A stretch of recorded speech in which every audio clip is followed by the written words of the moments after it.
Well, hi there, and welcome to another episode of Hey, What's Next? I'm always looking for new ways to review older, retro products and mix it with a bit of today's technology. If that sounds interesting, well, I have a treat for you. Can I take the low-res photos from a late 90s digital camera and use an AI tool to improve the quality of that photo? Well, let's find out together. Today we're looking at the Sony Mavica FD7 from 1998 and Upscayl, an image upscaling tool from 2024. This is What's Next.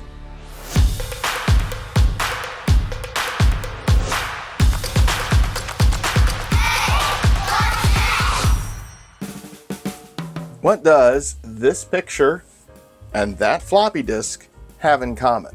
I'm really excited about today. Been wanting to do this video for some time now, but I finally got my hands on the Sony Mavica MVC-FD7. There was another model called FD5.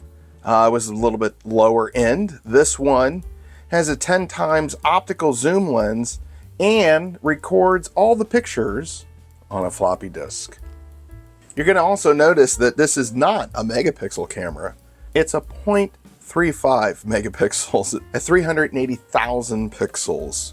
It does have the screen built into it, and it was brought out in 1998. So we're talking old. We're coming up on its 27th year of release. Pretty advanced for its time. This is the side of the box. We have that Info Lithium logo right here. Another shot of the camera and the 10 times zoom. The back of the camera kind of shows what it comes with. We have the recharger, the battery, and the strap. And then there were all sorts of accessories with wide conversion lenses and telephoto and a case. I mean, you could go all out on this particular camera. If we look at the side here, this is basically the main specs. Again, here we are at the bottom, and here we are at the top. I'm lucky enough to actually have the box. I'm pretty appreciative that I do have this in my collection. Most of the packaging is no longer in here, so there's no sense in really unboxing it. What I'm going to do is I'm going to go ahead and remove the box, and we're going to show what the actual components are that were in here. And there we go. These items had probably not seen the light of day in, I'm going to say, almost 20 years, a little less than 20 years. Long story short, this was another device that I have picked up from my dad. I was going through some of his stuff and opened up a box, and then that's where I saw the Sony Mavica. So again, this is the MVC-FD7. This was marketed as a professional grade camera. It had some impressive features at the time. It included a resolution of 640 by 480, which in today's standards, not so big, right?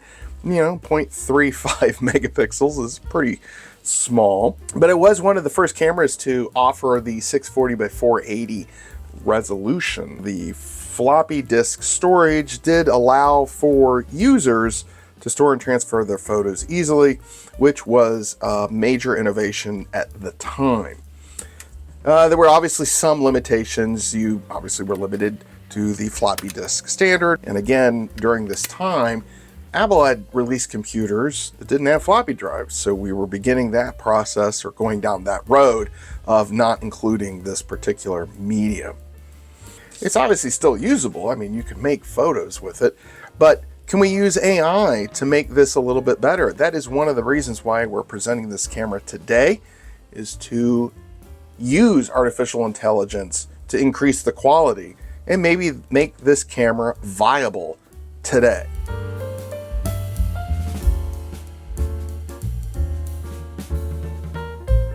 So let's take a look at this. We have our standard screen. We have flash capability, your play and camera mode switch button right here, picture effect, your on and off, telephoto and wide angle. On the side, we have the manual and auto focus. So one of the things that the camera used was a video camera lens.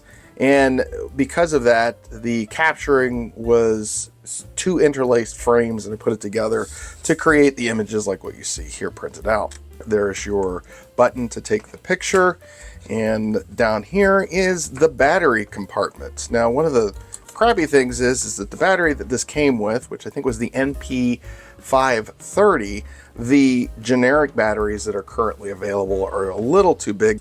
It'll fit, but you notice it doesn't slide in, and I have to actually use a screwdriver to get the battery out. But it does fit in. Gosh, no, I can't even get it in. There we go. So there's the battery, that's in. If we go ahead and turn on the power, and then there is the screen. You have your brightness controls here to the side, which again, it gets washed out. It is not the fastest camera in the world. We put the floppy disk in here. We already have some photos. There are 10 of them, and it is taking a moment to actually load the first image. And if we were to go and look at the next photo, it's taking a while, several seconds to load the image of a clock. I know, it's super exciting stuff, right? But these were test images that I had. We'll show those in a few moments of me taking these photos. If I flip this over to the camera, you can see the owner manual there. And if I select the telephoto, there goes the zooming capability right there. And then by just taking a picture, if I go ahead and hold this steady enough, there's the button on the front, and we're recording, and it's still recording. If I go back to play, we can load that one image in that we just took, which is image number 11. And there you go. So it works. I mean, the quality of this is not great, but again, we're going to try to use AI to see if we can make this any better. All right, that's enough of this camera. It's a camera, all right? It's got the lens, it's got the flash, it can take photos on a floppy disk. Can we improve this image? Let's go and give it a shot.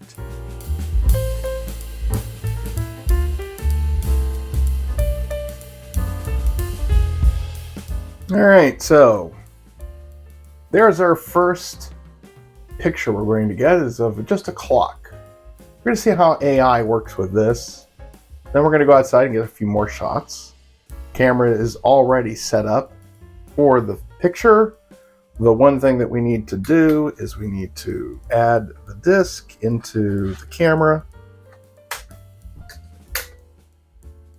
Disc is accessing. And again, on the front of the camera, we have the shutter. So we're going to go ahead and we're going to take our picture, and that's it. It just is going to record it and then create the sounds of the floppy disk. I miss that sound. All right, being a great, beautiful fall day, why not take a picture of a tree?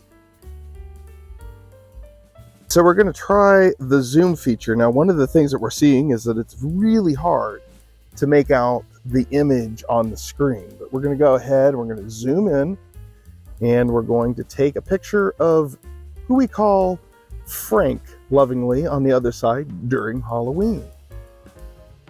Okay, next we're going to take a shot of the stop sign just to see how well the colors turn out, especially with the background being really bright and the foreground being somewhat dark. Okay, so here we got a sign with some vegetation in the background, and you can kind of see where I have it framed up in the camera. So we're going to attempt this one and see how well the AI will interpolate this image with all this information. These next two shots are going to basically show the zoom capabilities off of this Sony Mavica camera FD7. So the first picture will be from the farthest setting. And once that's done recording, as you can see there's the image. You kind of have to use your hand to, show the screen. I'm going to now do a complete zoom. There you go. And now we're going to take another picture of it zoomed in as far as it can go, 10 times zoom.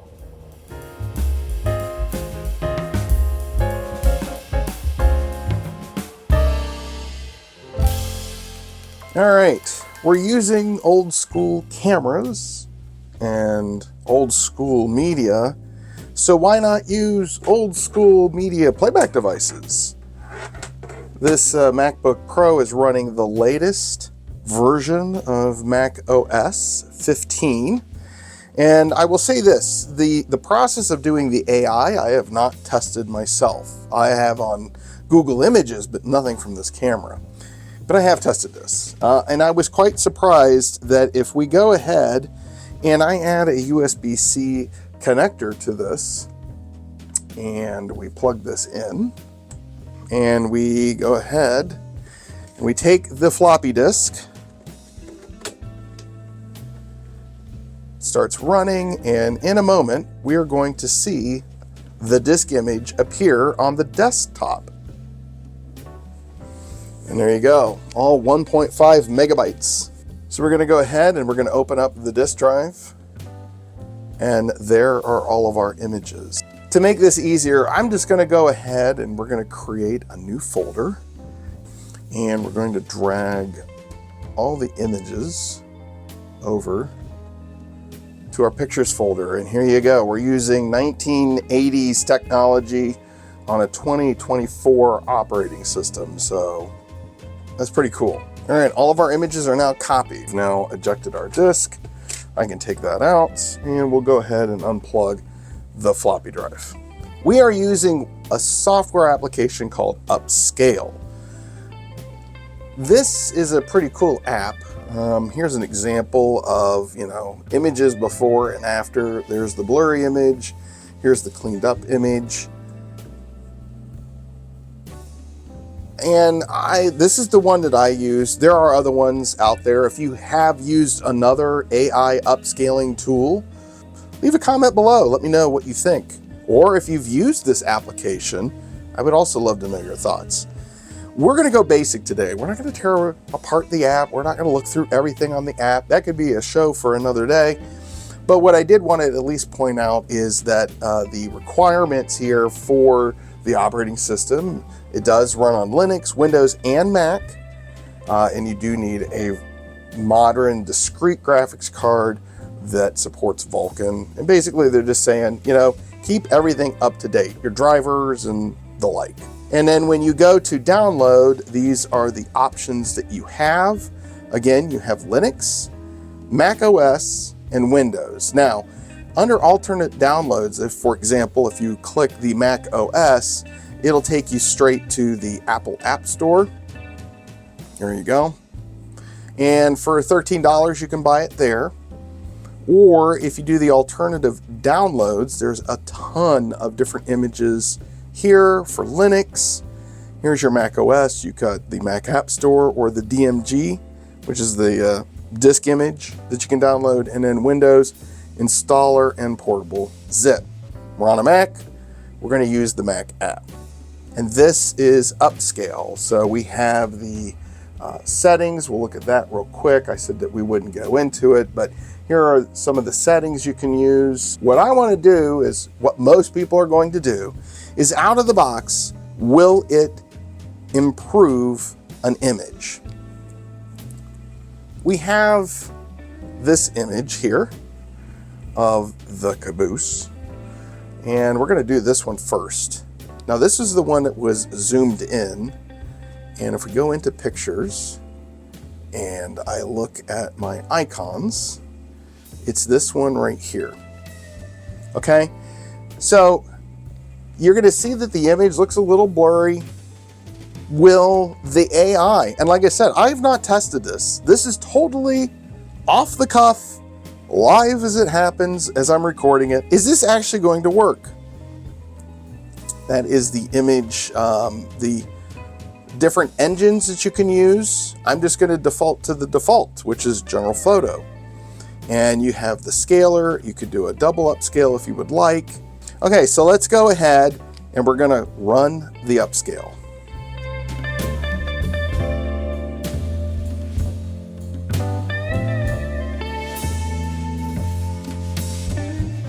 All right, that took several seconds, but here you go. So if we go and do the compare contrast, there is the old image Here is the newer image. And you can kind of see in the background here, the pole, the lines. I mean, that's pretty slick. Let's go ahead and we're going to select another image. Let's do the clock. Now this is fairly dark. The image itself is not too bad. We got some pixelization. Again, we're just going to click upscale.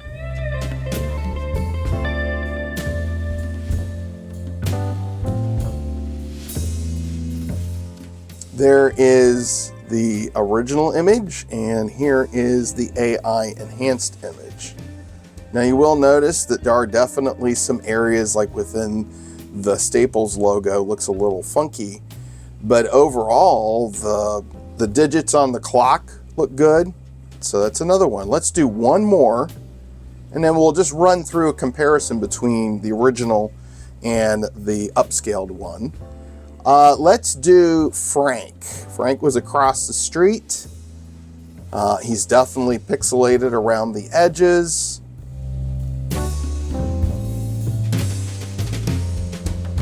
All right, so now this has got a lot of image artifacts on it with the leaves in the background. But again, here is Frank looking pretty good.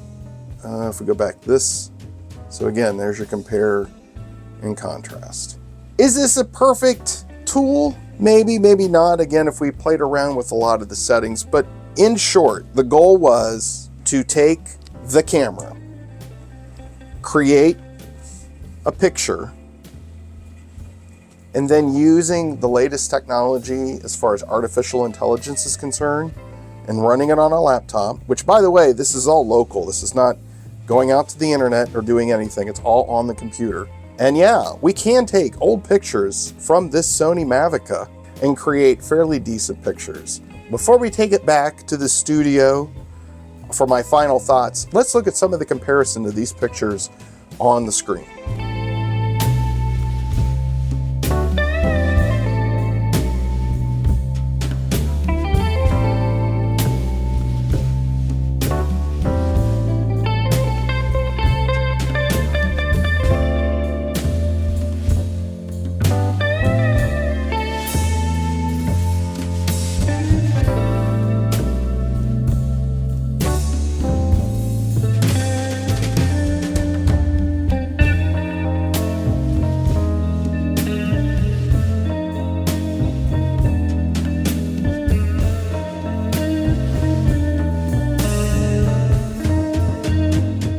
I wouldn't trade in your state-of-the-art digital photography equipment to swap it out for this, the Sony Mavica. However, this does present a possible solution to improve those older, lower resolution photos stored somewhere on your computer. As for the camera, it is awesome to have a piece of photography history in my collection. Sony's approach to using the floppy disk to store photos was an interesting choice. It may not have been the best choice, but still cool nonetheless. And let's face it, the sound of the floppy drive whirring away while accessing and storing photos is definitely priceless. What really surprised me was the ability to transfer those images from that floppy straight into a modern computer. Now that was awesome. In short, this won't be the last time I use this camera. What about the image upscaling software? First off, Upscayl is easy to use. All I need to do is select a photo and click that upscale button. I'm sold. Based on the optional settings and other upscaling models, this tool can be tweaked with your usage over time. And the best thing, you don't need access to the internet, other than downloading the app, to do the upscaling. It's all done on your computer. Just keep in mind that the process to upscale photos will take time on older hardware. In short, there are interesting AI solutions for improving those older digital photos and videos, so I plan to revisit this topic in the future shows. Well, that's it for today's episode. I hope you found the topic helpful and informative. If you liked what you saw, just take a moment and give me that thumbs up. To have this channel appear in your feed, please click that subscribe button and bell notification icon somewhere on this screen.